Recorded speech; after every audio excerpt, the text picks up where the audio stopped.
NASA is launching a spacecraft to visit an asteroid and return to tell the tale. OSIRIS-REx is scheduled to blast off from Cape Canaveral on September 8, 2016 on a mission to orbit, map, and collect samples from the asteroid Bennu and return to Earth 7 years later.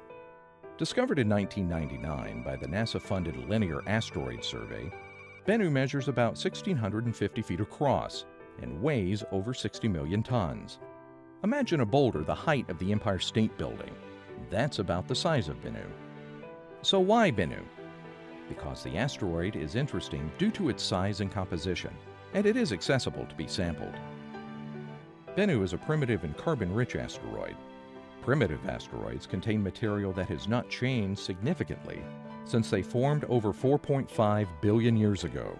The analysis of any organic material found on Bennu will give scientists an inventory of the materials present at the beginning of the solar system that may have had a role in the origin of life on Earth and potentially elsewhere. Indeed, Dante Loretta of the University of Arizona, principal investigator on the OSIRIS-REx mission, says mapping and sampling the space rock can potentially hold answers to the most fundamental questions human beings ask, like where do we come from? To get to Bennu, OSIRIS-REx will perform a series of deep space maneuvers, first orbiting the Sun for a year, and then using Earth's gravity to be slung towards the asteroid. The spacecraft will spend a year flying in close proximity to Bennu, its 5 instruments imaging the asteroid, documenting its lumpy shape, and surveying its chemical and physical properties. In July 2020, OSIRIS-REx will approach Bennu and execute its touch-and-go, or tag maneuver, a mechanical arm that functions like a combination sample scoop and pogo stick will be extended from the spacecraft. The spacecraft will slowly approach the asteroid until the sample head at the end of the arm gives a gentle high five to the surface. The maneuver may be executed up to 3 times, and OSIRIS-REx could leave Bennu with up to 4.4 pounds of sample material from the asteroid. Researchers will be keen to learn about Bennu for another reason.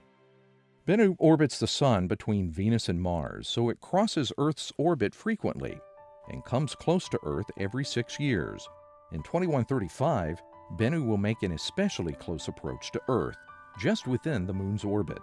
This will change Bennu's orbit, and it is more difficult to predict how much closer it may come to Earth after that close encounter. Loretta says we need to learn as much about Bennu as we can. Predicting a small asteroid like Bennu's exact course is somewhat tricky due to the Yarkovsky effect. The dark asteroid absorbs sunlight and then gives it off as heat, which serves as a gentle thruster that gradually shifts its path. Edward Bayshore of the University of Arizona, deputy principal investigator for OSIRIS-REx, says we'll get accurate measurements of the Yarkovsky effect on Bennu by precisely tracking OSIRIS-REx as it orbits the asteroid. If all goes as planned, OSIRIS-REx will fire its main engines in March 2021 and begin its journey back to Earth. The samples will arrive in September 2023, when a capsule containing bits of Bennu will land at the Utah Test and Training Range.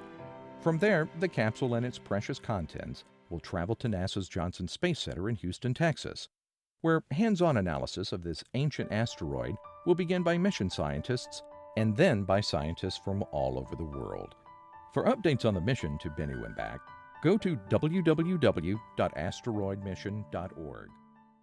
For more on objects